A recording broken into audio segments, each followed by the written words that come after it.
더 여러분, 주워봐. 만약 여러분이 평생 일궈온 전 재산을 물려줄 아, 진짜 유일한 잘 주웠네. 후계자가 하필이면 세상에서 가장 잔인하고 탐욕스러운 여자를 신부로 데려온다면 어떻게 하시겠습니까? 오늘 들려드릴 이야기는 천억 자산가인 한 아버지가 거지행색으로 자신의 예비 며느리를 찾아갔다가 겪은 소름 끼치는 수모, 그리고 그 끝에 기다리고 있는 잔혹한 복수에 관한 이야기입니다. 지금 바로 시작합니다.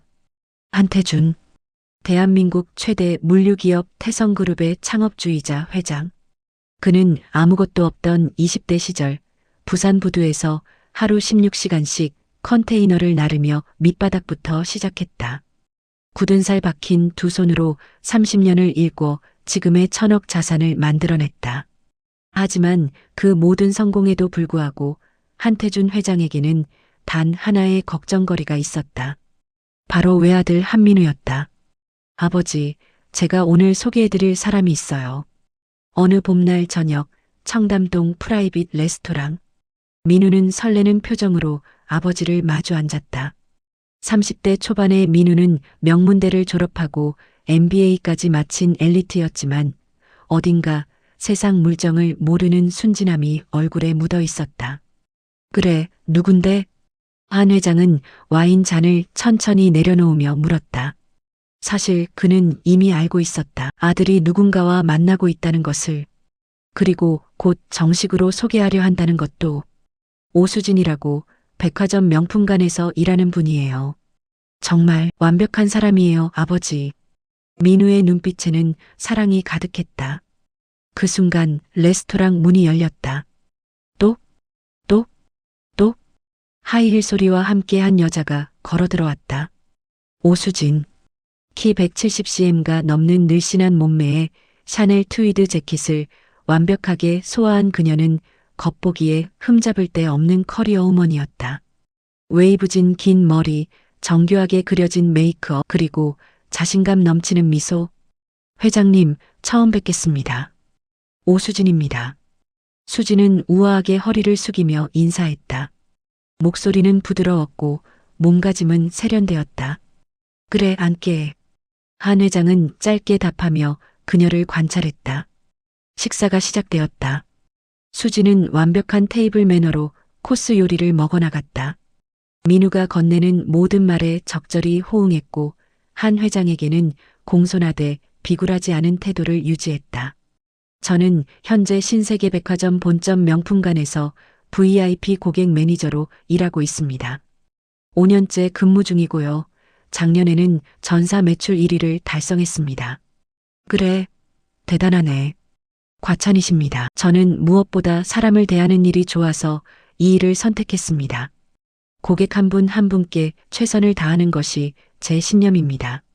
말은 완벽했다. 태도도 완벽했다. 하지만 한태준 회장은 30년간 수천 명의 사람을 만나며 기업을 키워온 사람이었다. 그는 알아볼 수 있었다. 수진이 한 회장을 쳐다볼 때마다 스쳐 지나가는 그 눈빛. 민우를 바라볼 때의 따뜻함이 아닌 한 회장을 향할 때의 계산적인 광채. 저 여자 뭔가 있어. 식사 내내 한 회장은 말수를 줄이고 관찰에 집중했다. 수진은 민우가 화장실에 간 사이 슬쩍 한 회장에게 물었다. 회장님, 혹시 제가 부족해 보이시나요? 왜 그렇게 생각하나? 아무래도 저 같은 평범한 집안 출신이 민우 씨와 어울리기엔 격차가 있지 않을까 걱정이 돼서요. 겸손한 듯 보이는 말투였지만 한 회장의 귀에는 달리 들렸다. 이미 내가 승낙할 거라고 확신하고 있군. 자네 부모님은 뭘 하시나? 아버지는 일찍 돌아가셨고 어머니는 시골에서 작은 식당을 하십니다. 제가 어릴 때부터 많이 가난했어요. 그래서 더 열심히 살아야겠다고 다짐했습니다. 수진의 눈에 인위적인 눈물이 맺혔다. 그래서 민우를 만난 건가? 순간 수진의 얼굴이 굳었다. 0.3초도 안 되는 찰나였지만 한 회장은 놓치지 않았다. 아, 아닙니다. 민우 씨는 제가 정말 좋아하는 분이에요. 재산 같은 건 중요하지 않습니다. 그래, 그럼 됐네. 민우가 돌아왔고 식사는 무난하게 마무리되었다. 그날 밤 한태준 회장은 서재에 홀로 앉아 있었다. 창밖으로 서울의 야경이 펼쳐졌지만 그의 마음은 어두웠다. 김비서. 네, 회장님. 30년간 그의 곁을 지켜온 김비서가 나타났다. 오수진. 뒷조사 들어가. 알겠습니다. 어디까지 파볼까요?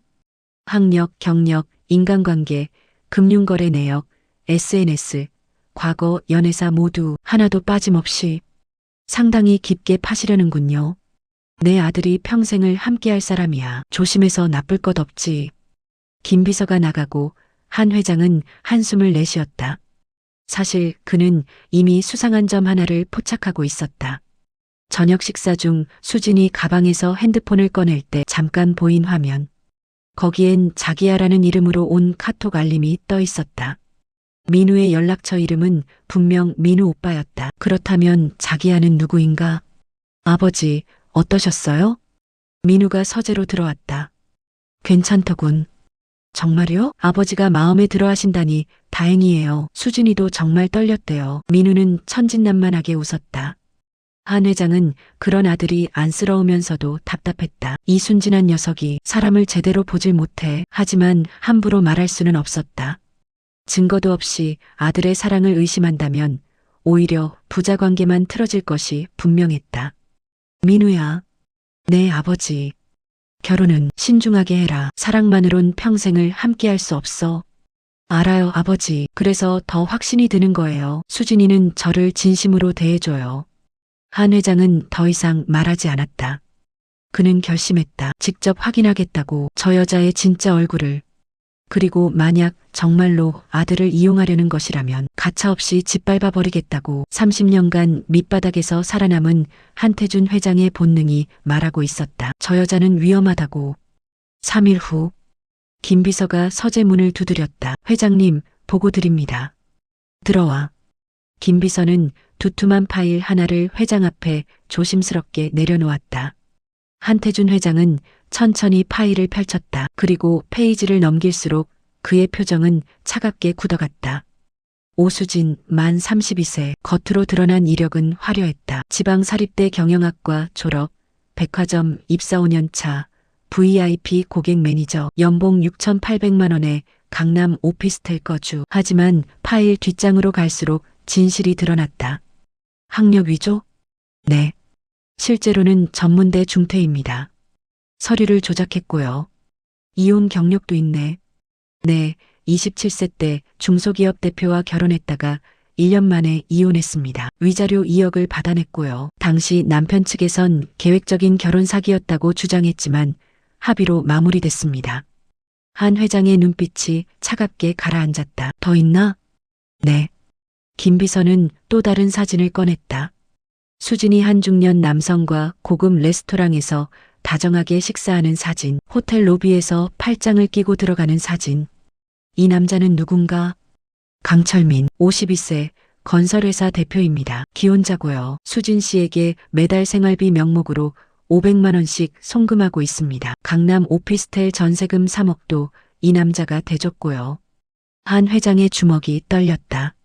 민우는 모르겠지? 당연히 모릅니다. 수진 씨는 강 대표를 만날 때와 도련님을 만날 때를 철저히 분리합니다. 강 대표에겐 곧 큰 물고기를 낚을 테니 조금만 기다리라고 했다는 첩보도 입수했습니다. 큰 물고기. 한 회장은 이를 갈았다. 그 큰 물고기가 바로 자신의 아들이라는 뜻이었다. 더 있습니다. 회장님, 김 비서는 마지막 서류를 꺼냈다. 수진 씨의 노트북을 해킹해서 확보한 문서입니다. 제목이 민우 프로젝트입니다. 한 회장은 서류를 집어들었다. 거기엔 치밀한 계획이 단계별로 적혀 있었다. 1단계 신뢰 구축 완료, 순진하고 착한 여자 이미지 심기, 회장 승인 얻어내기. 2단계 결혼 진행 중, 최대한 빨리 결혼식 올리기, 혼전 임신 카드 사용 가능. 3단계 경영권 확보, 민우 명의 주식 50% 확보, 이혼 시 재산 분할 최대화. 4단계 제거, 민우 공금 횡령 조작, 이혼 후 위자료 주식 재산 챙기고 나가기. 한 회장의 손이 부들부들 떨렸다. 이 썩을 년이 30년 기업 경영을 하며 수많은 배신을 받지만 이건 차원이 달랐다. 저건 사랑이 아니었다. 치밀하게 계획된 약탈이었다. 회장님, 어떻게 하시겠습니까? 이 자료를 도련님께 보여드리면.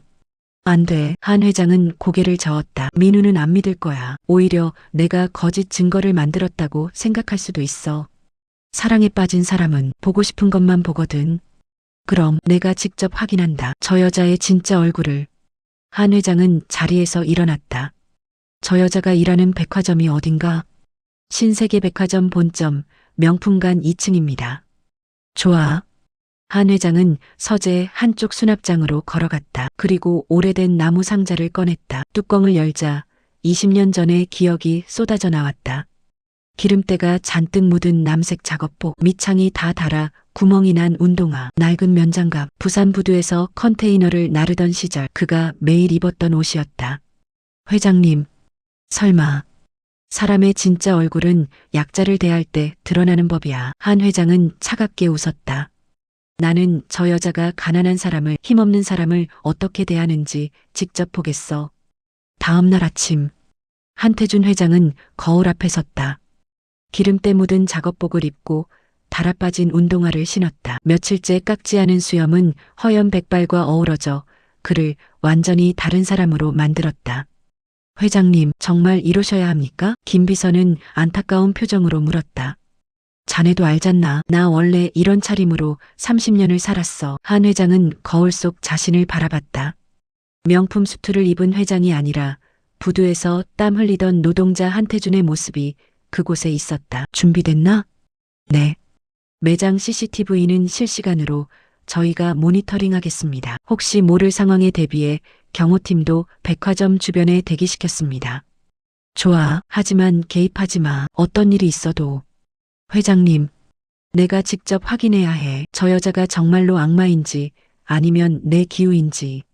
한 회장은 마지막으로 낡은 검은 비닐봉지를 들었다. 그 안에는 100만 원짜리 지폐로 꼼꼼히 묶인 현금 1억 원이 들어 있었다. 출발하지. 한 회장은 건물 뒷문으로 나갔다. 그의 뒤를 고급 세단이 아닌 낡은 경차 한 대가 따랐다. 신세계백화점 본점. 오전 11시. 명품관 2층은 샤넬, 루이비통, 에르메스 매장이 즐비했다. 화려한 조명 아래 진열된 수천만 원짜리 가방들, 향수 냄새와 클래식 음악이 흘러나오는 고급스러운 공간. 그곳에 기름때 묻은 작업복을 입은 노인 하나가 조심스럽게 걸어 들어왔다. 한태준 회장이었다. 주변 손님들의 시선이 그에게 쏠렸다. 어머, 저 사람 뭐야? 여기 어떻게 들어온 거야? 수군거림이 들렸지만 한 회장은 개의치 않았다. 그는 천천히 걸으며 한 매장을 찾았다. VIP 라운지 매니저 오수진, 바로 거기였다. 한 회장은 심호흡을 하고 매장 안으로 발을 들였다. 그 순간, 어머, 저게 뭐야? 카운터에 앉아있던 오수진의 표정이 일그러졌다. 그녀의 눈빛이 한 회장을 훑었다. 기름때 묻은 작업복, 구멍난 운동화, 손에 든 낡은 비닐봉지. 수진의 입꼬리가 비웃음으로 일그러졌다. 거지 같은 게 어딜 들어와? 한태준 회장은 그 순간을 놓치지 않았다. 저 목소리, 저 표정, 저 눈빛. 3일 전 프라이빗 레스토랑에서 우아하게 미소 짓던 그 여자는 어디에도 없었다. 대신 그곳엔 가난한 사람을 쓰레기 취급하는 악마가 서 있었다. 시작이군. 한 회장은 비닐봉지를 꽉 쥐고 천천히 그녀에게 다가갔다. 저기, 실례합니다. 한태준 회장은 최대한 떨리는 목소리를 내며 오수진에게 다가갔다. 허리를 약간 구부정하게 숙이고 주눅든 노인의 모습을 연기했다. 네, 수진은 카운터에서 일어나지도 않은 채 차갑게 쳐다봤다. 그녀의 눈빛엔 명백한 혐오가 담겨 있었다. 가방 하나 보고 싶은데요. 가방? 수진이 코웃음을 쳤다. 여기가 어디인 줄 알고 들어오신 거예요? 여긴 루이비통 VIP 라운지예요. 아무나 들어올 수 있는 데가 아니라고요. 그래도 손님인데. 손님? 수진은 자리에서 벌떡 일어나더니 한 회장 앞으로 성큼성큼 걸어왔다. 명품 구두굽이 대리석 바닥을 따각따각 울렸다. 손님은 돈 있는 사람한테 하는 말이에요. 아저씨 같은 분은 여기 오시면 안 돼요. 1층 마트나 가세요. 하지만 보안. 수진이 손을 들어 경비원을 불렀다. 여기 이상한 사람 들어왔어요. 빨리 내보내주세요. 아닙니다. 저 정말 가방 사러 온 거예요. 한 회장은 비닐봉지를 들어보였다. 돈도 있어요. 진짜예요. 돈? 수진의 눈이 비닐봉지를 훑었다. 그리고 더욱 비웃음이 짙어졌다. 에휴, 깡통이나 주워 모은 돈 몇 푼 들고 여기가 어디라고. 아저씨, 여기 가방이 얼마짜리인 줄 알아요? 제일 싼 게 200만 원이에요. 아저씨 평생 모아도 못 사요. 그래도. 한 회장이 매장 안쪽으로 한 걸음 들어서려 하자 수진이 확 앞을 막아섰다. 어디 가려고 그래요? 매장 들어오지 말라니까요. 저기 진열된 가방 좀 보고 싶어서. 만지지도 마세요. 그 더러운 손으로 우리 제품 만지면 어떡해요. 수진의 목소리가 점점 커졌다. 주변의 다른 직원들과 손님들이 하나둘 쳐다보기 시작했다. 한 회장은 그 순간 매장 안쪽에서 일하던 젊은 여직원과 눈이 마주쳤다. 명찰엔 인턴 이지혜라고 적혀 있었다. 지혜는 난처한 표호로 한 회장을 바라봤다. 뭔가 도와주고 싶지만 감히 나서지 못하는 얼굴이었다. 수진 매니저님, 그래도 손님이신데. 지혜가 작은 목소리로 말했다.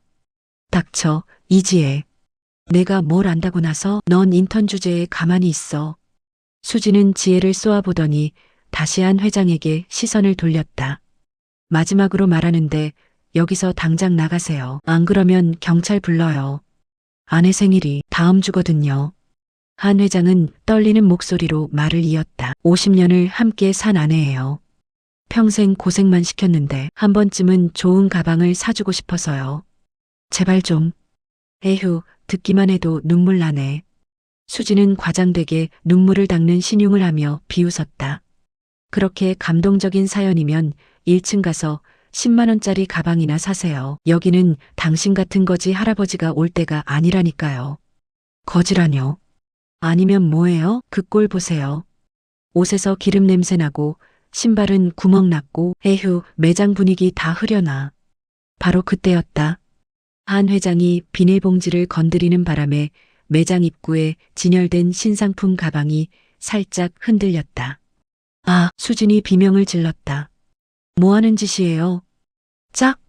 순간 수진의 손바닥이 한 회장의 뺨을 내리쳤다. 매장 안이 순식간에 조용해졌다. 모든 사람들이 충격에 빠진 채 그 장면을 지켜봤다. 한태준 회장의 뺨이 빨갛게 부어올랐다. 하지만 그는 표정 하나 바꾸지 않았다. 대신 심장 속에선 분노가 끓어올랐다. 이 여자가 정말. 당신 지금 뭐 한 거예요? 우리 매장 신상품이 얼만지 알아요? 2,500만 원짜리예요. 당신이 평생 벌어도 못 사는 거라고. 수지는 한 회장의 멱살을 잡을 듯이 다가섰다.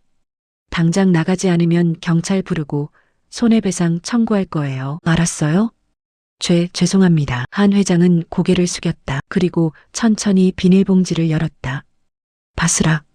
봉지 안에서 빼곡히 묶인 현금 다발이 드러났다. 10,000원짜리 지폐가 100원짜리 고무줄로 묶여 있었다. 액수로 따지면 1억 원.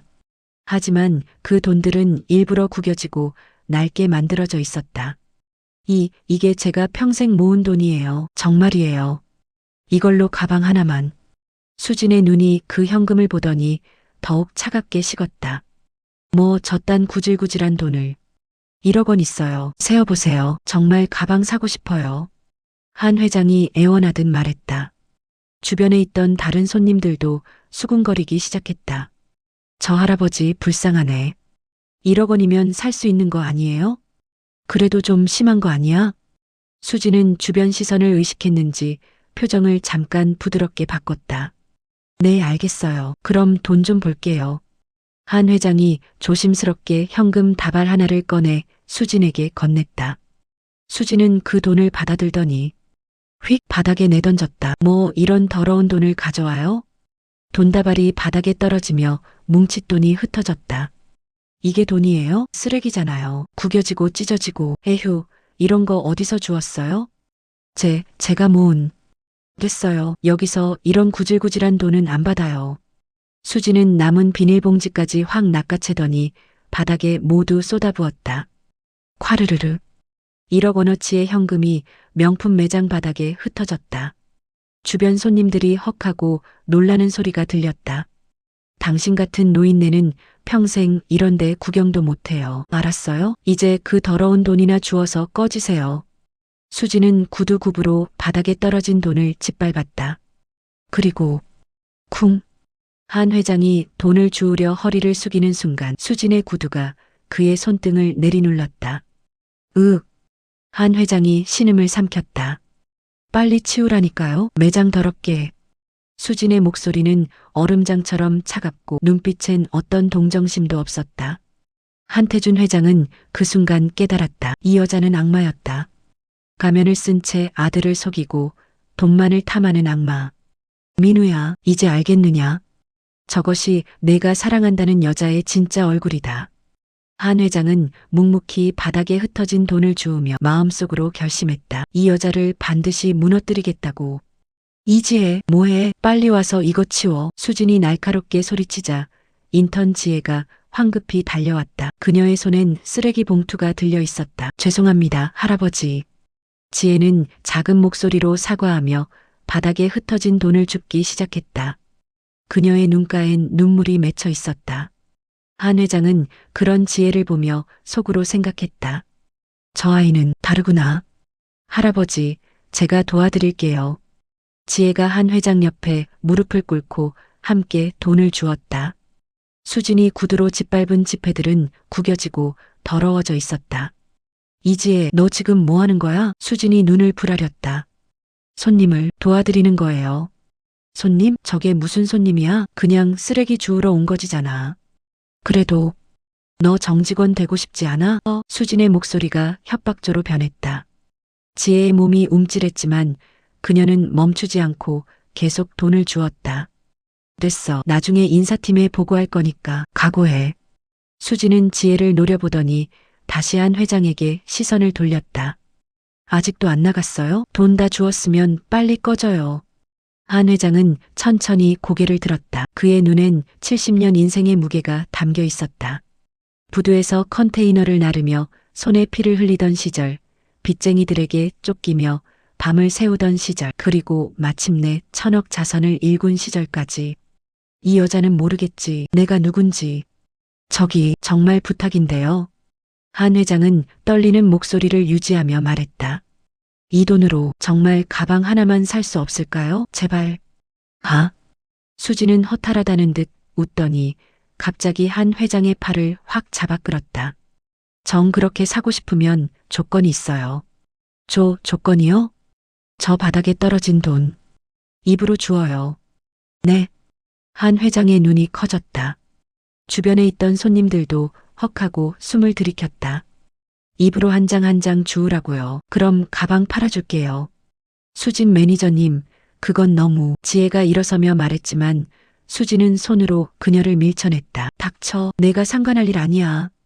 수진은 다시 한 회장을 내려다봤다. 어때요? 못하겠으면 그냥 나가든가. 아니면 무릎 꿇고 입으로 주우든가.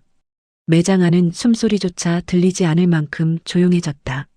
몇몇 손님들은 이미 핸드폰을 꺼내 이 장면을 촬영하고 있었다. 한태준 회장은 천천히 바닥을 내려다봤다. 짓밟힌 10,000원짜리 지폐들이 흩어져 있었다. 이 순간을 기억해라, 오수진. 한 회장은 속으로 차갑게 중얼거렸다. 내가 지금 무엇을 하고 있는지, 그리고 그 대가가 무엇인지. 그리고 천천히 무릎을 꿇었다. 지혜가 손으로 입을 막았다. 눈물이 그녀의 뺨을 타고 흘러내렸다. 다른 손님들도 충격에 빠진 표정이었다. 하지만 수지는 오히려 만족스러운 표정으로 팔짱을 끼고 서 있었다. 그래요, 그렇게 하는 거예요. 빨리빨리. 한 회장은 허리를 숙이고 바닥에 떨어진 지폐 한 장을 입으로 물었다. 그 순간 매장 밖 복도에서 이 광경을 모니터링하던 김 비서의 주먹이 떨렸다. 저 여자가 감히. 경호팀장이 무전기를 꺼내들었다. 지금 당장 들어가서. 안 돼.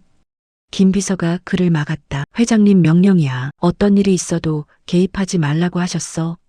하지만 회장님은 저 여자의 본성을 완전히 드러내실 거야. 그리고 그 모든 증거를 확보하시는 거지. 매장 안. 한 회장은 두 번째, 세 번째 지폐를 입으로 물어 올렸다. 수지는 그 모습을 내려다보며 키득키득 웃었다. 에휴, 꼴 좀 봐. 그래도 돈이 급하긴 급한가 봐요. 한 회장이 지폐를 입으로 물 때마다 수지는 구두굽으로 다른 지폐를 더 멀리 밀어냈다. 저기도 있네요. 저기까지 기어가서 주워야죠. 주변 손님 중 한 명이 참다 못해 소리쳤다. 이거 너무한 거 아니에요? 사람을 사람으로 안 보네. 뭐 상관이에요? 수진이 돌아서며 차갑게 말했다. 여기 우리 매장이고 저 사람이 원해서 하는 거예요. 불만 있으면 신고하시든가요. 그때였다. 한 회장이 5번째 지폐를 물려던 순간 수진의 구두가 그의 머리를 살짝 눌렀다. 잠깐만요. 수진은 가방에서 핸드폰을 꺼냈다. 이거 사진 좀 찍어야겠다. SNS에 올리면 재밌겠는데 오늘의 웃긴 손님이라고. 찰칵 플래시가 터졌다. 한 회장은 그 순간 수진의 얼굴을 똑똑히 기억했다. 즐거워하는 표정, 타인의 고통을 즐기는 사이코패스의 얼굴. 충분해. 한 회장은 속으로 생각했다. 이제 충분히 봤어. 내 진짜 얼굴을. 그는 천천히 고개를 들었다. 이제 됐나요? 다 주웠는데요. 바닥의 지폐들은 대부분 주워졌다.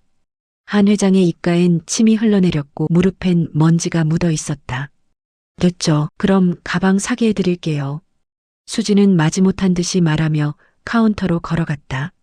어떤 거 원하세요? 저 갈색 가방이요. 한 회장이 가리킨 건 2,800만 원짜리 신상품이었다. 그거요? 2,800만 원인데 돈 있어요? 여기 1억 원 있어요. 아까 세어봤죠? 에이, 진짜 1억인지 어떻게 알아요? 다시 세어봐야겠는데? 수지는 한 회장이 겨우 주워 모은 돈을 받아들더니 카운터에서 한 장 한 장 던지듯 세기 시작했다. 하나, 둘, 셋. 일부러 천천히 시간을 끌면서 그렇게 30분이 흘렀다. 어라, 이거 9,800만 원밖에 안 되는데요? 그럴 리가요. 분명 1억. 아, 그래요? 1억 있다고 하지 않았나? 거짓말이에요? 기분 나빠서 못 팔아요. 하지만 됐고요. 어차피 당신 같은 사람한테 팔 생각 없었어요. 나가요, 나가. 수지는 한 회장을 밀쳐냈다. 바로 그 순간 매장 입구로 한 무리의 사람들이 들어섰다. 정장을 입은 백화점 본부장, 그리고 그 뒤를 따르는 임원진들. 오 매니저, 잠깐 나와 보시겠어요? 본부장의 목소리는 무겁고 차갑게 가라앉아 있었다. 수진의 얼굴이 하얗게 질렸다. 뭐지? 왜 갑자기? 본부장님, 무슨 일이세요? 수진은 당황한 표정을 감추며 억지 미소를 지었다. 하지만 본부장의 표정은 차갑기만 했다. 오 매니저, 지금 당장 본부로 올라오시죠. 지금요? 손님 응대 중인데. 본부장은 한 회장을 힐끗 보더니 고개를 저었다. 아니, 여기서 말씀드리죠. 오 매니저, 당신 지금 해고입니다. 네. 수진의 얼굴이 새하얘졌다. 무슨 말씀이세요? 갑자기 왜? CCTV 다 봤습니다. 손님을 폭행하고 모욕을 주고 심지어 돈을 입으로 줍게 만들었죠? 이게 우리 백화점 직원이 할 짓입니까? 아니, 그건 오해예요. 저 사람이 먼저. 그만하세요. 본부장은 손을 들어 수진의 말을 끊었다. 보안팀에서 실시간으로 보고받았습니다. 그리고 여러 손님들이 이미 SNS에 영상을 올리기 시작했어요. 우리 백화점 이미지가 완전히 추락하고 있단 말입니다.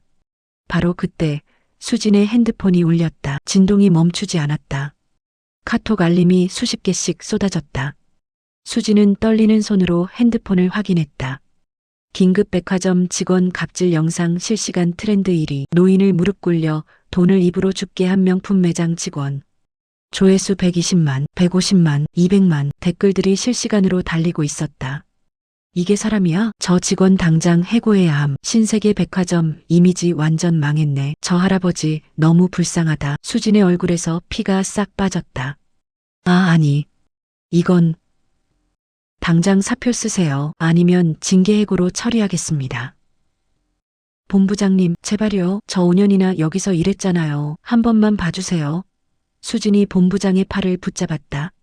하지만 본부장은 차갑게 그녀를 뿌리쳤다. 5년? 그 5년 동안 이런 식으로 손님들을 대해왔다는 거군요.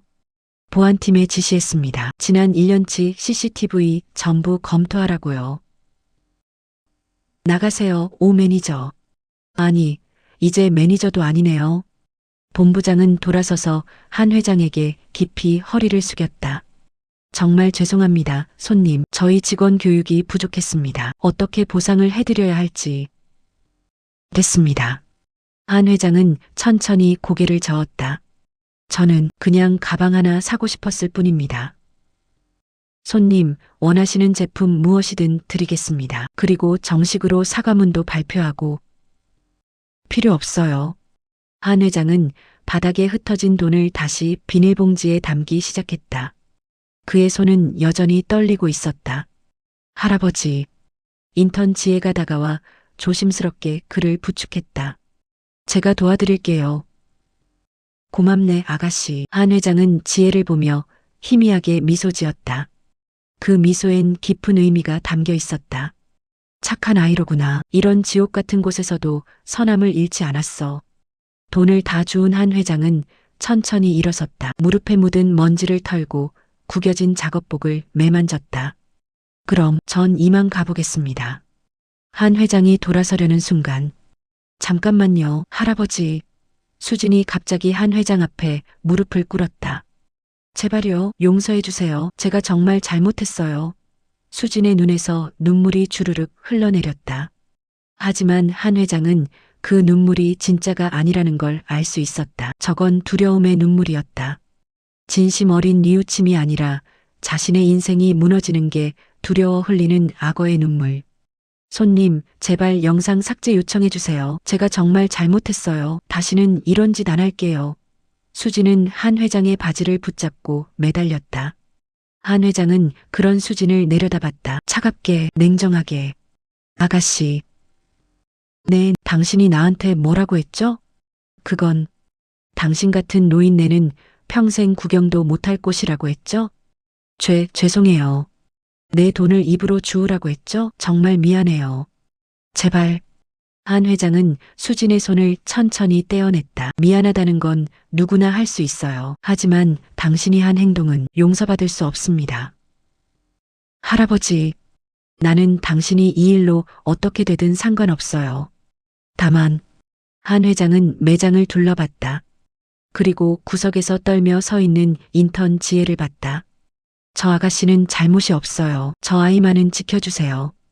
본부장이 고개를 끄덕였다. 알겠습니다. 이지혜 씨는 오히려 칭찬받아야 할 직원입니다.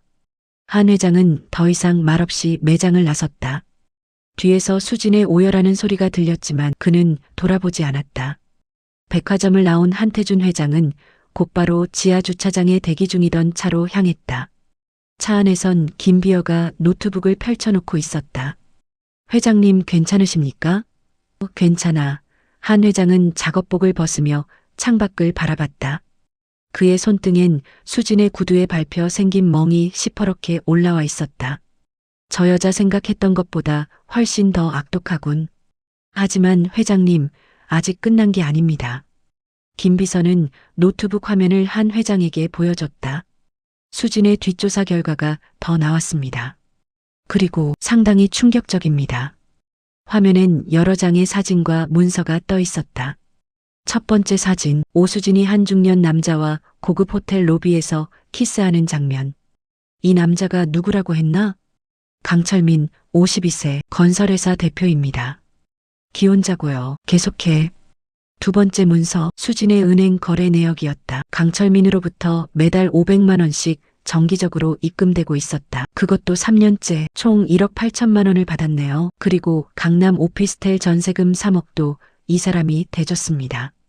세 번째 사진, 수진이 또 다른 남자와 함께 찍은 사진. 이번엔 60대쯤 되어 보이는 외국인이었다. 이 사람은 홍콩 무역회사 대표입니다. 수진 씨와 2년 전부터 관계를 유지하고 있고요. 이 사람에게서도 명품 가방, 시계 등 1억 원 상당의 선물을 받았습니다. 한 회장의 표정이 점점 굳어졌다. 그러니까 저 여자는 지금 3명의 남자와 동시에. 네. 강철민, 홍콩 대표, 그리고 도련님 3명입니다. 빌어먹을. 한 회장은 주먹을 불끈 쥐었다. 더 있습니다, 회장님. 김 비서는 다음 파일을 열었다. 그건 수진의 노트북에서 발견한 메신저 대화 내용이었다. 오수진, 강철민. 오빠, 조금만 더 기다려줘. 곧 큰 물고기 낚으면 우리 돈 걱정 없어. 그 재벌 2세 말하는 거지? 조심해. 들키면 끝이야. 걱정 마. 그 바보 완전히 내 손 안에 있어. 결혼만 하면 주식이랑 재산 절반은 내 거야. 이혼은 언제 할 건데? 아이 하나 낳고 재산 분할 확실하게 받으면 바로 차버릴 거야. 그때까지만 참아줘. 한 회장은 화면을 보다가 노트북을 덮어버렸다. 더 이상 안 봐도 되겠어. 회장님, 그리고 이것도 보셔야 합니다. 김 비서는 또 다른 문서를 꺼냈다. 제목 민우 프로젝트 최종 단계. 1. 결혼 목표 3개월 내 임신 연출 필요시 다른 남자아이로 회장 자리 상속받기 완료. 가족 행사 참여하며 며느리 이미지 굳히기. 2. 재산 확보 결혼 후 1년 민우 명의 주식 50% 양도 요구. 공동 명의 부동산 구매. 해외 비자금 계좌 개설. 3. 증거 조작 1년 후 민우의 회사 공금 횡령 증거 조작. 외도 증거 조작 필요시 함정 파기. 이혼 소송 준비. 4. 탈출 2년 후 이혼 위자료 50억 주식 부동산. 강철민과 홍콩 이주. 새 인생 시작. 이 악독한 년이 한 회장의 목소리가 떨렸다. 분노가 아니라 슬픔으로. 자신의 순진한 아들이 이런 계획에 먹잇감이 되고 있다는 사실이 참담했다. 회장님, 그리고 더 심각한 게 있습니다. 또? 수진이 이미 민우 도련님의 회사 내부 정보를 빼돌리고 있습니다. 재무제표, 계약서, 심지어 회장님의 개인 정보까지요. 김 비서는 USB를 꺼냈다. 이게 수진의 클라우드에서 발견한 파일들입니다. 태성그룹의 기밀 문서가 수백 개 들어 있습니다. 민우가 준 건가? 아닙니다. 도련님 몰래 훔쳐간 겁니다. 도련님 노트북에 몰래 해킹 프로그램을 심어놨더군요. 한 회장은 깊은 한숨을 내쉬었다. 김 비서. 네, 회장님. 이 자료들 전부 법적으로 문제없는 증거들인가?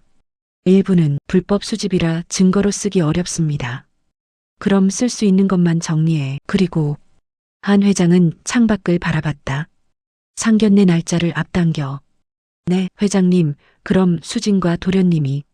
어차피 민우는 내 말을 안 들어. 증거를 보여줘도 조작이다. 누명이다 할 게 뻔해. 그럼요. 직접 보여줘야지. 저 여자의 진짜 얼굴을. 한 회장의 눈빛이 차갑게 가라앉았다. 상견례 날 내가 오늘 겪었던 바로 그 노숙자 할아버지로 나타나는 거야. 저 여자가 어떤 반응을 보이는지 민우 눈앞에서 직접 보여주겠어. 김 비서는 잠시 침묵하다가 고개를 끄덕였다. 알겠습니다. 준비하겠습니다. 그날 밤 한민우는 아파트에서 수진에게 전화를 걸었다. 수진아, 오늘 백화점에서 무슨 일 있었대? SNS에서 난리더라. 전화 너머로 수진의 흐느끼는 소리가 들렸다. 민우 오빠, 나 해고됐어. 뭐? 왜? 어떤 이상한 할아버지가 매장에 와서 행패를 부렸는데 내가 응대를 잘못했다고. 수진은 교묘하게 사실을 왜곡했다. 그 할아버지가 먼저 물건을 망가뜨리고 직원한테 욕하고 그랬는데 내가 제지했다고 오히려 나만 나쁜 사람 됐어. 그게 무슨. 너무하네. 내가 백화점에 연락해 볼게. 아니야 오빠. 됐어. 나 이제 어떡하지? 직장도 없어지고. 괜찮아, 수진아. 내가 있잖아. 걱정하지 마. 고마워, 오빠. 역시 내가 믿을 사람은 오빠밖에 없어. 전화를 끄는 수진의 얼굴엔 눈물 대신 차가운 미소가 번졌다. 좋아. 이제 더 이상 일할 필요도 없어. 어차피 곧 결혼하면 돈 걱정 없으니까. 그녀는 또 다른 핸드폰을 꺼내 강철민에게 메시지를 보냈다. 오빠 계획 앞당겨. 다음 주 상견례 날 약혼 확정시킬 거야. 조금만 더 기다려. D-데이. 상견례가 열리는 날이 밝았다. 서울 강남의 최고급 호텔 시그니엘 프라이빗 다이닝룸이 예약되었다. 63층에 위치한 이곳은 서울 전경이 한눈에 내려다 보이는 VIP 전용 공간이었다. 오수진은 그날 아침 일찍부터 준비를 시작했다. 드디어 이날이 왔어. 그녀는 거울 앞에 서서 샤넬 트위드 재킷과 구찌 스커트를 입었다. 목에는 1,500만 원짜리 카르티에 목걸이를, 손목엔 에르메스 팔찌를 찼다. 모두 강철민과 홍콩 무역업자에게 받은 선물이었다. 오늘만 잘 넘기면 난 재벌가 며느리야. 수지는 거울 속 자신을 보며 만족스러운 미소를 지었다. 그녀의 핸드폰이 울렸다. 강철민 오늘 조심해. 들키면 안 돼. 수지는 짧게 답장을 보냈다. 걱정 마. 그 순진한 바보는 아무것도 몰라. 오늘 약혼 확정되면 곧 결혼이야. 조금만 더 기다려. 메시지를 보낸 수지는 핸드폰을 가방에 넣고 립스틱을 다시 한번 고쳐 발랐다. 좋아, 완벽해. 같은 시각 한태준 회장의 서재. 한 회장은 창밖을 바라보며 서 있었다. 그의 앞 책상 위엔 두꺼운 서류 뭉치들이 쌓여 있었다. 오수진의 범죄 증거 자료들. 회장님, 준비됐습니다. 김 비서가 들어왔다. 매장 CCTV 영상, 수진의 메신저 대화 내역, 금융거래 기록, 그리고 민우 프로젝트 파일까지 모두 USB에 담았습니다. 좋아, 한 회장은 서류들을 가방에 넣었다. 민우는 이미 호텔로 출발했습니다. 수진 씨를 먼저 데리러 가신다고 하더군요. 그렇군. 한 회장은 깊은 한숨을 내쉬었다. 민우야, 오늘 내가 얼마나 큰 충격을 받을지 아버지도 안다. 하지만 이건 내가 반드시 겪어야 할 일이야.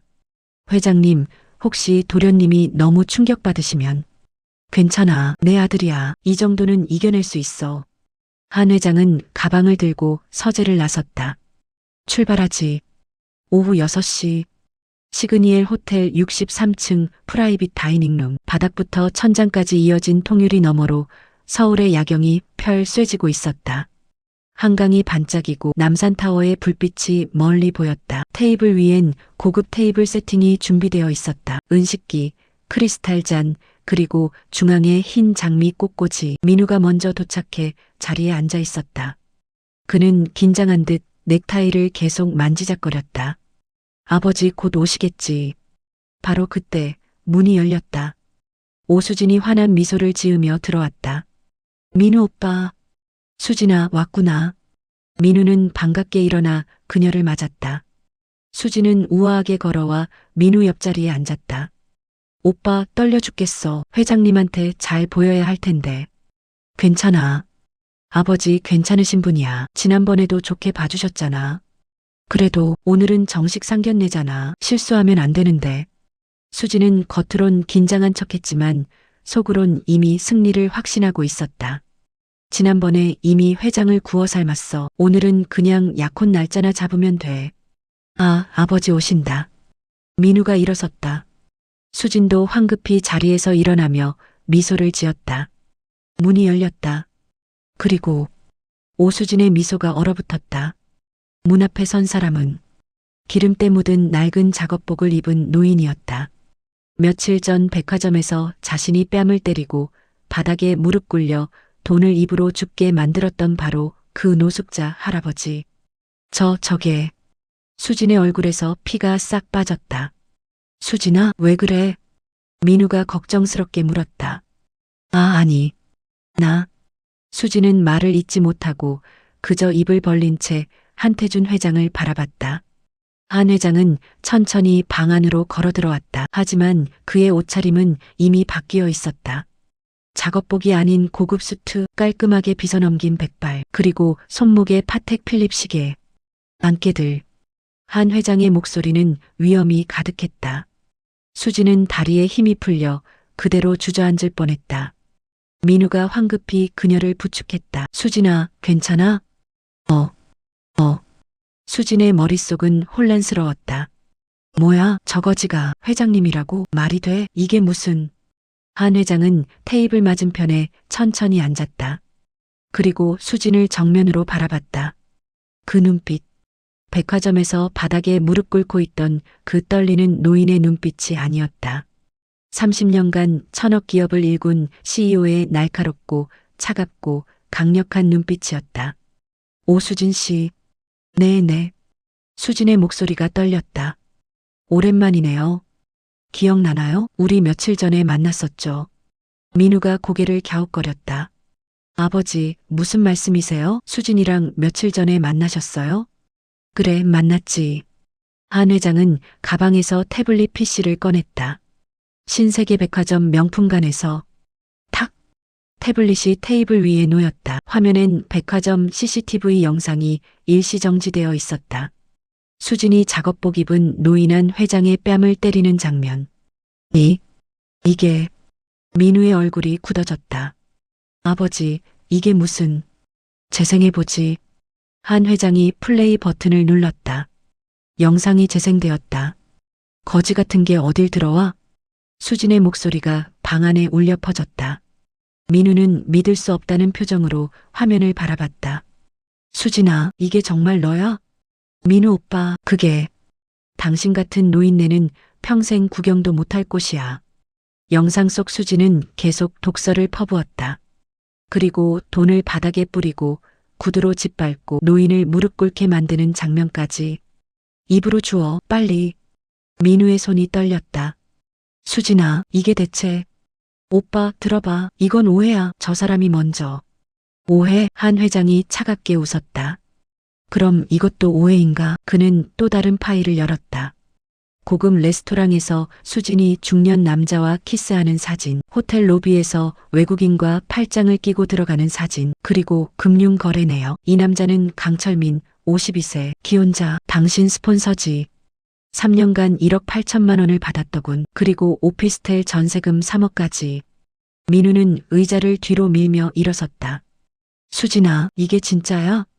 오빠, 나는. 대답해, 이게 진짜냐고. 민우의 목소리가 떨렸다. 그의 눈엔 배신감과 분노가 가득했다. 수진은 더 이상 변명할 수 없었다. 증거는 너무나 명확했다. 그녀는 그저 고개를 떨구고 입술을 깨물 뿐이었다. 아직 끝나지 않았어. 한 회장은 마지막 파일을 꺼냈다. 두꺼운 문서 뭉치, 표지엔 이렇게 적혀 있었다. 민우 프로젝트 최종 계획서. 이게 뭔지 아나, 민우야? 한 회장은 아들을 바라봤다. 이건 내가 사랑한다는 이 여자가 너를 어떻게 이용하려 했는지가 담긴 계획서야. 탁! 문서가 테이블 위에 놓였다. 민우 노트북에 해킹 프로그램을 심어서 빼돌린 거지. 그리고 이것, 한 회장은 핸드폰을 꺼내 메시지 내역을 보여줬다. 오수진, 강철민. 오빠, 조금만 더 기다려줘. 그 바보 완전히 내 손 안에 있어. 결혼만 하면 주식이랑 재산 절반은 내 거야. 민우의 눈에서 눈물이 흘러내렸다. 그 바보가 나야? 민우 오빠. 대답해. 그 바보가 나냐고. 민우가 소리쳤다. 그의 목소리는 분노와 슬픔으로 가득 차 있었다. 수지는 더 이상 변명하지 못했다. 그녀는 그저 바닥만 바라보며 입술을 깨물 뿐이었다. 수진아, 한 회장이 그녀에게 다가갔다. 내가 백화점에서 바닥에 뿌렸던 그 돈 기억나나? 입으로 주우라고 했던 그 돈. 한 회장은 가방에서 비닐봉지 하나를 꺼냈다. 바스락, 봉지 안에서 묶음 현금이 나왔다. 백화점 바닥에 뿌려졌던 바로 그 돈이었다. 여기 있다, 쿵. 한 회장은 그 돈을 수진 앞 테이블에 던졌다. 돈뭉치가 흩어지며 테이블 위에 바닥에 떨어졌다. 내가 그랬지. 이런 구질구질한 돈은 안 받는다고. 회장님. 하지만 말이야. 한 회장은 수진을 내려다봤다. 이 구질구질한 돈 하나하나가 내가 부두에서 컨테이너를 날라번 돈이야. 내 땀과 피로 번 돈이지. 죄송합니다. 정말 죄송합니다. 수진은 무릎을 꿇었다. 회장님, 민우 씨, 제발 용서해 주세요.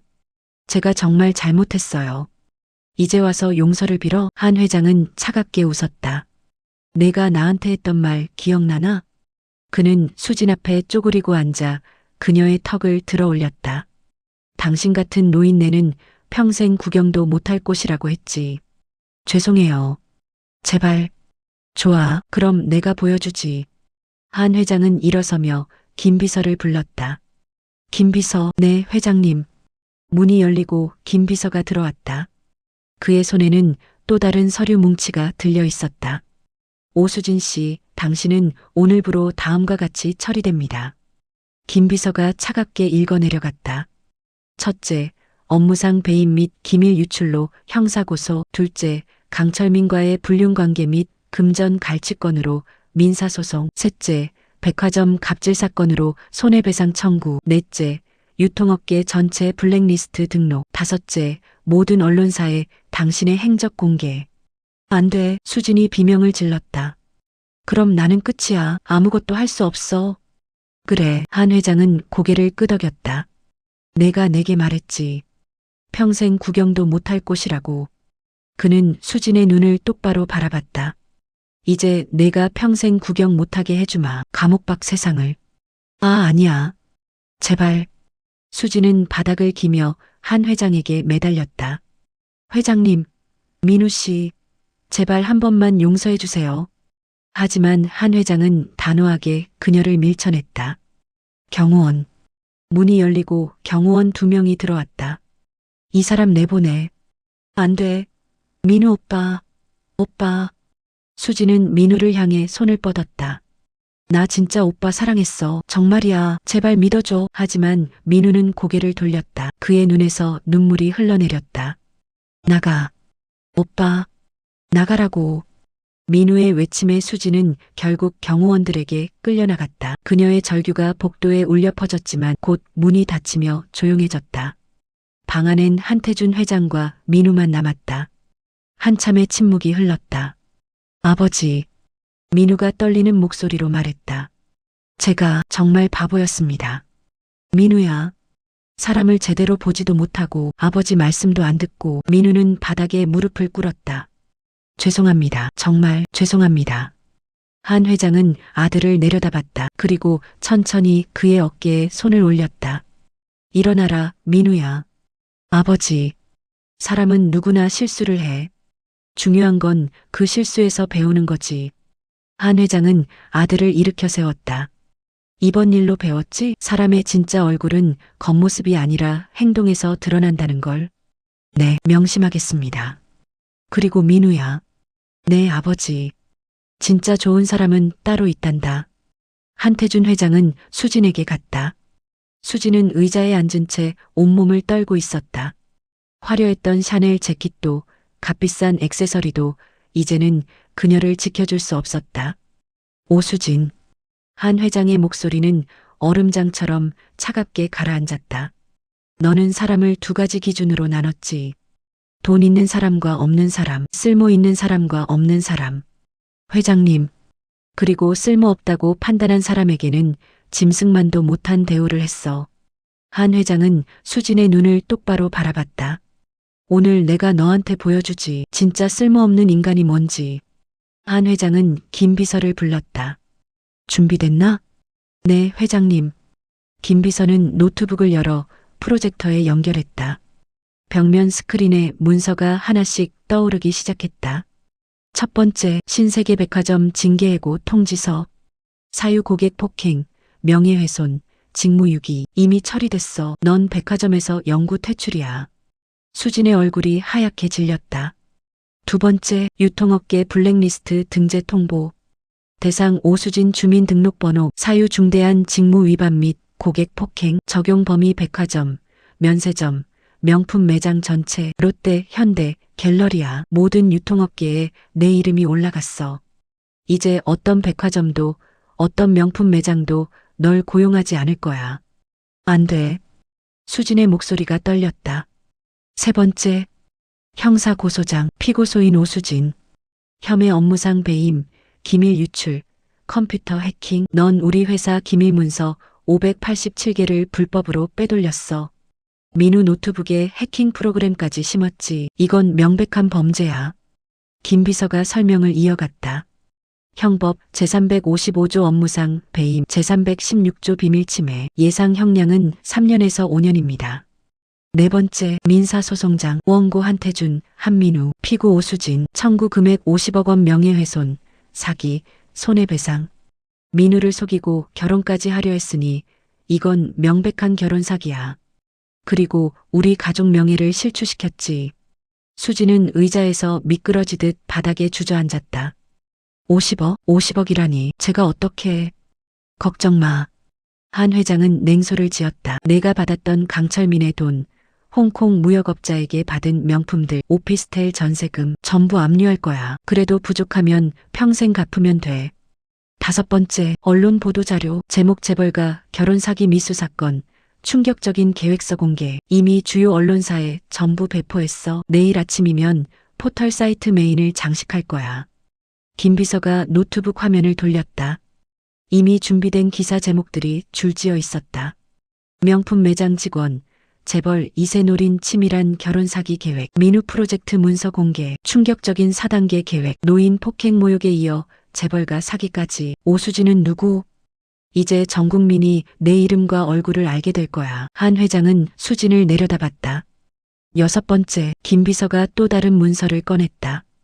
강철민 고소장, 혐의 횡령, 배임, 내 스폰서 강철민, 그 사람도 조사받게 될 거야. 회사 돈을 빼돌려 내게 준 정황이 포착됐거든. 그리고 홍콩 무역업자도 마찬가지. 탈세 혐의로 국세청에 제보했어.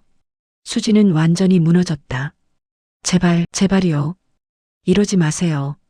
그녀는 바닥을 기며 한 회장의 발 앞까지 왔다. 제가 잘못했어요. 정말 잘못했어요. 제발 한 번만 용서해 주세요. 하지만 한 회장은 단 한 걸음도 움직이지 않았다. 용서? 네, 제발이요. 넌 백화점에서 나한테 용서를 구할 기회를 줬나? 내가 무릎 꿇고 애원할 때 넌 나를 더 짓밟았지. 한 회장은 수진의 손을 차갑게 뿌리쳤다. 넌 내 손등을 구두로 밟으면서 이렇게 말했어. 빨리 치우라니까. 매장 더럽게. 죄송합니다. 죄송합니다. 그리고 내게 돈을 입으로 줍게 만들었지. 사진까지 찍으면서. 한 회장의 목소리가 높아졌다. 그게 사람이 할 짓이냐? 수지는 대답하지 못하고 그저 울기만 했다. 한 회장은 민우를 돌아봤다. 아들은 의자에 앉은 채 고개를 떨구고 있었다. 눈물이 테이블 위로 뚝뚝 떨어졌다. 민우야, 내 아버지. 이 여자를 용서하고 싶으냐? 민우는 고개를 들어 수진을 바라봤다. 수진도 민우를 보며 필사적으로 애원했다. 오빠, 제발. 나 진짜 오빠 사랑했어. 처음엔 그게 아니었는데 나중엔 정말. 닥쳐. 민우의 차가운 목소리가 수진의 말을 끊었다. 사랑? 그게 사랑이야? 민우는 테이블 위에 민우 프로젝트 문서를 들어 올렸다. 이혼 후 탈출, 강철민과 홍콩 이주. 오빠, 이게 사랑이야? 처음부터 끝까지 계획된 사기극이었잖아. 민우의 목소리가 떨렸다. 난 정말 너를 사랑했어. 너랑 평생을 함께하고 싶었어. 오빠, 나도. 하지만 넌 날 바보라고 불렀지. 강철민한테 보낸 문자 봤어. 그 바보 완전히 내 손 안에 있어라고. 민우는 자리에서 일어나 수진에게 다가갔다. 넌 날 사랑한 게 아니야. 내 돈을 사랑했던 거지. 아니야. 그리고 우리 아버지를 거지 취급하면서 짓밟았어. 민우의 눈빛이 차갑게 식었다. 나가. 다시는 내 앞에 나타나지 마. 민우 오빠. 수진이 민우의 다리를 붙잡았지만 민우는 단호하게 그녀를 떼어냈다. 경호원. 문이 열리고 경호원 2명이 들어왔다. 이 사람 내보내. 그리고 민우는 수진을 마지막으로 내려다봤다. 경찰에 인계해. 안 돼, 안 된다고. 수진은 발버둥을 쳤지만 경호원들은 그녀를 강제로 끌고 나갔다. 살려주세요. 제발, 회장님, 민우 씨. 수진의 비명이 복도에 울려 퍼졌다. 그리고 문이 닫히며 방 안은 조용해졌다. 한참 후, 민우는 창가에 서서 서울 야경을 바라보고 있었다. 한 회장이 그의 옆으로 다가갔다. 민우야, 내 아버지. 괜찮으냐?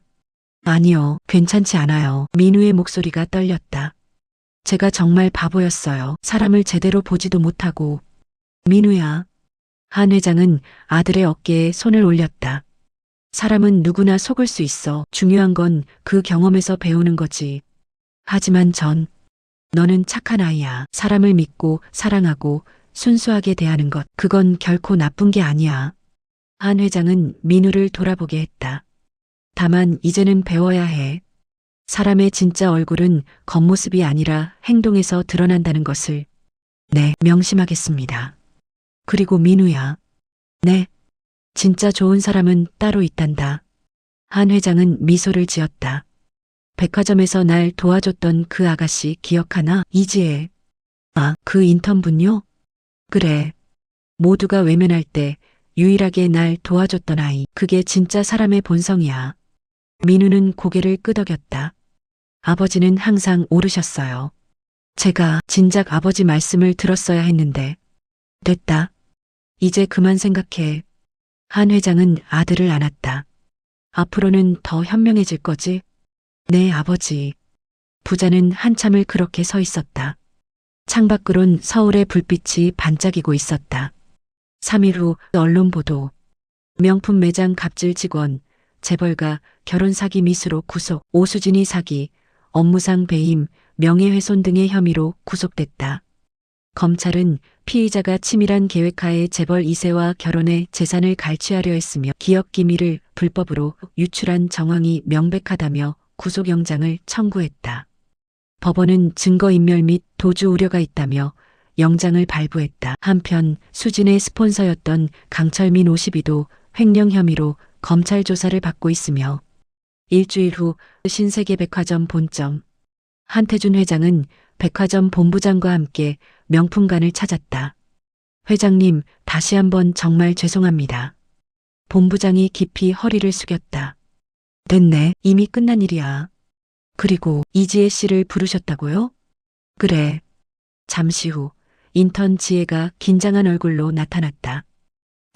저를 부르셨다고. 이지혜 씨, 한 회장은 그녀를 보며 따뜻하게 미소 지었다. 그날 고마웠어요. 아니에요. 제가 한 게 없는데요. 아니야, 자네만이 유일하게 나를 사람으로 대해줬어. 한 회장은 봉투 하나를 내밀었다. 이게 뭔가요? 태성그룹 정규직 채용 통지서야. 네. 지혜는 깜짝 놀라 봉투를 열어봤다. 태성그룹 인사팀, 채용 통지서, 직위 유통사업부 대리, 연봉 5,500만 원. 이게 자네 같은 사람이 우리 회사에 필요해. 한 회장은 지혜의 어깨를 가볍게 두드렸다. 착한 마음을 잃지 않는 사람, 그게 진짜 인재야. 지혜의 눈에서 눈물이 주르륵 흘러내렸다. 감사합니다. 정말 감사합니다. 한 회장은 고개를 끄덕이고 밖으로 나갔다. 민우가 차에서 기다리고 있었다. 아버지, 다 끝나셨어요? 그래. 지혜 씨는요? 우리 회사로 온대. 민우는 희미하게 미소 지었다. 좋은 분이시더라고요. 그날 CCTV 보니까. 그래, 좋은 사람이지. 한 회장은 하늘을 올려다봤다. 맑고 푸른 하늘이었다. 민우야. 네, 아버지. 사람의 가치는 돈이 아니야. 그 사람의 마음이지. 네. 이제 알겠어요. 부자는 차에 올라탔다. 그리고 새로운 내일을 향해 달려갔다. 6개월 후 태성그룹 본사 20층 유통사업부. 이지혜는 모니터 앞에 앉아 신규 유통거래처 계약서를 검토하고 있었다. 인턴에서 정규직 대리가 된 지 6개월. 그녀는 누구보다 성실하게 묵묵히 자신의 자리를 지켜왔다. 이 대리님, 회의 준비됐어요? 네, 지금 올라갑니다. 지혜는 서류를 챙겨 회의실로 향했다. 복도를 걷다가 창문 너머로 한강이 보였다. 6개월 전 그 끔찍했던 백화점 사건이 마치 다른 세상의 일처럼 느껴졌다. 그때 용기를 냈던 게 내 인생을 바꿨어. 만약 그때 수진의 눈치를 보며 가만히 있었다면 지금의 자신은 없었을 것이다. 회의실에 들어서자 한민우가 이미 앉아 있었다. 이 대리님 앉으세요. 네, 상무님. 민우는 6개월 사이 많이 변해 있었다. 예전에 순진하고 세상 물정 모르던 모습 대신 더 성숙하고 신중한 리더의 모습이 되어 있었다. 지난 분기 실적 보고서 잘 봤습니다. 신규 거래처 5곳 확보, 매출 15% 상승. 감사합니다. 이 대리님이 제안했던 중소상인 상생 프로그램도 좋은 반응이에요. 회장님께서도 크게 칭찬하시던데요. 지혜는 희미하게 미소 지었다. 그녀가 제안했던 것은 단순한 매출 증대가 아니었다. 대기업과 중소상인이 함께 성장하는 모델, 약자를 배려하고 상생하는 방식이었다. 저도 한때는 약자였으니까요. 민우는 그 말의 의미를 알았다. 이 대리님. 네. 혹시 오늘 저녁 시간 되세요? 네. 지혜는 당황한 표정으로 민우를 바라봤다. 오해 마세요. 민우가 손을 저었다. 회장님께서 저녁 식사 자리를 마련하셨는데 이 대리님도 함께 하셨으면 하셔서요. 회장님께서요? 네. 특별히 감사 인사를 드리고 싶으시대요. 저녁 7시 한남동 한정식 레스토랑. 지혜는 긴장한 얼굴로 프라이빗 룸에 들어섰다. 한태준 회장이 따뜻한 미소로 그녀를 맞았다. 어서 오게, 이대리. 회장님. 이런 자리까지 불러주시고 편하게 앉게. 오늘은 업무 이야기가 아니니까. 지혜가 조심스럽게 자리에 앉자 한 회장은 직접 차를 따라주었다. 회장님, 제가 할게요. 됐네. 오늘은 내가 대접하는 자리야. 한 회장은 지혜를 보며 말했다. 자네 덕분에 내가 큰 깨달음을 얻었어. 제가요? 그래. 그날 백화점에서 말이야. 한 회장은 6개월 전 그날을 떠올렸다. 모두가 나를 외면할 때 자네만 다가와 줬지. 수진이 자네를 협박했는데도 그건 당연한 일이었어요. 아니야. 한 회장은 고개를 저었다. 당연한 일이 아니야. 대부분의 사람들은 자신에게 손해가 온다 싶으면 외면하거든. 하지만 자네는 달랐어. 자네는 진짜 착한 사람이야. 겉으로 꾸민 착함이 아니라 본질적으로. 지혜는 눈시울이 붉어졌다. 사실 그녀도 그날 이후로 많은 생각을 했다. 수진 같은 상사 밑에서 일하며 얼마나 많이 참고 견뎠는지, 그리고 그날 용기를 낸 것이 얼마나 떨렸는지. 회장님, 사실 저도 무서웠어요. 알아. 하지만 그냥 지나칠 수가 없었어요. 제 부모님께서 늘 말씀하셨거든요. 사람은 어려울 때 보인다고. 한 회장은 미소를 지었다. 훌륭한 부모님을 두셨구먼. 네. 시골에서 작은 식당을 하시는데 늘 어려운 손님들 챙겨주시거든요. 돈이 없으면 외상으로 주시고 그런 모습 보며 자랐어요. 그래서 자네가 그런 사람이 됐구나. 한 회장은 지혜의 부모님이 자랑스러울 것 같았다. 이대리. 네, 회장님. 앞으로도 그 마음 잃지 말게.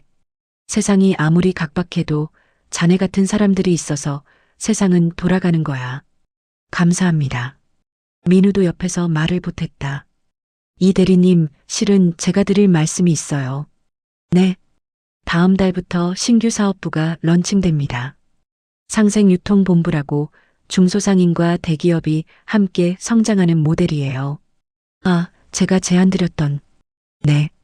그 본부의 팀장을 맡아주셨으면 합니다. 네. 팀장이요? 저는 아직 대리인데. 실력과 마음가짐이 직급보다 중요해요. 민우는 진지하게 말했다. 저도 그날 이후로 많이 배웠어요. 사람을 보는 눈이 얼마나 중요한지. 그는 잠시 침묵하다가 덧붙였다. 그리고 진심이 얼마나 귀한지도요. 지혜는 두 사람을 번갈아 보았다. 제가 잘할 수 있을까요? 할 수 있어. 한 회장이 단호하게 말했다. 자네는 이미 증명했잖아. 가장 어려운 순간에. 식사 후 레스토랑 밖. 지혜는 한강변을 걸으며 하늘을 올려다봤다. 별들이 반짝이고 있었다. 엄마, 아빠, 저 잘하고 있죠? 민우가 그녀 옆으로 다가왔다. 이 대리님 산책하세요? 네, 머리 좀 식히려고요. 저도 같이 걸어도 될까요? 물론이죠. 두 사람은 한참을 말없이 걸었다. 민우가 먼저 입을 열었다. 이 대리님. 네. 그날 정말 고마웠어요. 무슨 말씀이세요? 아버지를 도와주셔서요. 만약 이 대리님이 없었다면. 민우는 말을 잇지 못했다. 만약 지혜가 없었다면 아버지는 훨씬 더 큰 상처를 받으셨을 것이다. 그리고 자신은 수진과 결혼했을지도 몰랐다.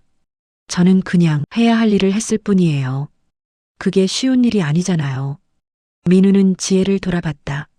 이 대리님은 특별한 사람이에요. 지혜는 얼굴이 붉어졌다. 상무님. 아, 오해 마세요. 민우가 손사래를 쳤다. 저는 아직 사람을 제대로 보는 법을 배우는 중이에요. 그래서 조급하게 뭔가를 시작하고 싶지 않아요. 하지만 언젠가. 민우는 한강을 바라봤다. 제가 진짜 성장했을 때 그때 다시 말씀드려도 될까요? 지혜는 희미하게 미소 지었다. 그때 가서 생각해 보겠습니다. 두 사람은 다시 걷기 시작했다. 1년 후 태성그룹 창립 32주년 기념식. 한태준 회장이 단상에 올랐다.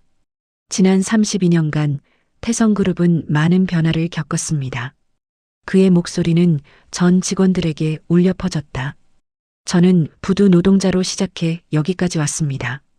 그 과정에서 배운 것이 있습니다. 한 회장은 잠시 숨을 고르고 말을 이었다. 사람의 진짜 가치는 그 사람이 가진 것이 아니라 그 사람이 어떻게 행동하느냐에 있다는 것입니다. 그는 객석의 지혜를 바라봤다. 1년 전 저는 한 젊은 직원에게 큰 감동을 받았습니다. 그 직원은 자신에게 손해가 올 것을 알면서도 옳은 일을 택했습니다. 그 직원 덕분에 저는 깨달았습니다. 진정한 리더십은 강함이 아니라 선함에서 나온다는 것을요. 박수가 터져 나왔다. 앞으로 태성그룹은 상생과 배려를 핵심 가치로 삼겠습니다. 돈을 버는 것도 중요하지만 어떻게 버느냐가 더 중요합니다. 한 회장은 마지막으로 말했다. 우리 모두 서로를 존중하고 배려하는 태성인이 됩시다. 우레와 같은 박수가 쏟아졌다. 기념식 후 옥상 정원. 한 회장은 혼자 하늘을 올려다보고 있었다. 민우가 다가왔다. 아버지, 여기 계셨네요. 민우야. 네. 넌 이제 진짜 어른이 됐구나. 민우는 아버지 옆에 섰다. 아버지 덕분입니다. 아니야. 내 자신의 힘이지. 한 회장은 아들을 바라봤다. 그 일 이후로 넌 정말 많이 변했어. 신중하고 현명해졌지. 뼈아픈 교훈이었으니까요. 그래. 하지만 한 가지 잃지 않은 게 있어. 뭔데요? 착한 마음. 한 회장은 미소 지었다.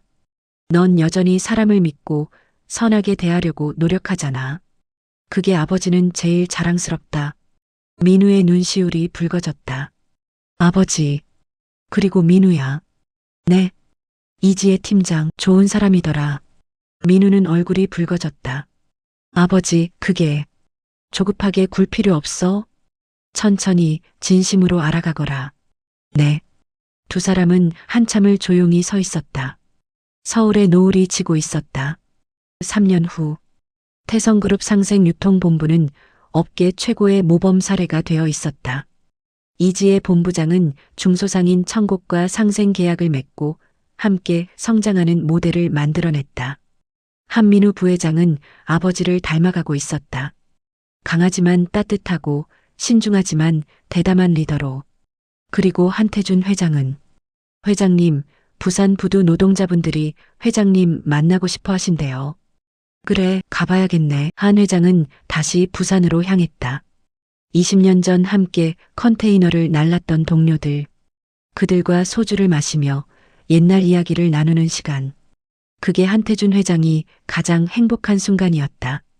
돈도 명예도 아닌 진심으로 자신을 대해주는 사람들과 함께하는 시간. 태준이, 너 진짜 대단해졌다. 아니야, 형님. 난 여전히 부두 노동자 한태준이야. 하, 그래. 그게 내 진짜 모습이지. 한 회장은 소주잔을 들었다. 앞으로도 쭉 이렇게 살겠습니다. 겉은 화려해도 속은 변하지 않는 사람. 그게 한태준이었다.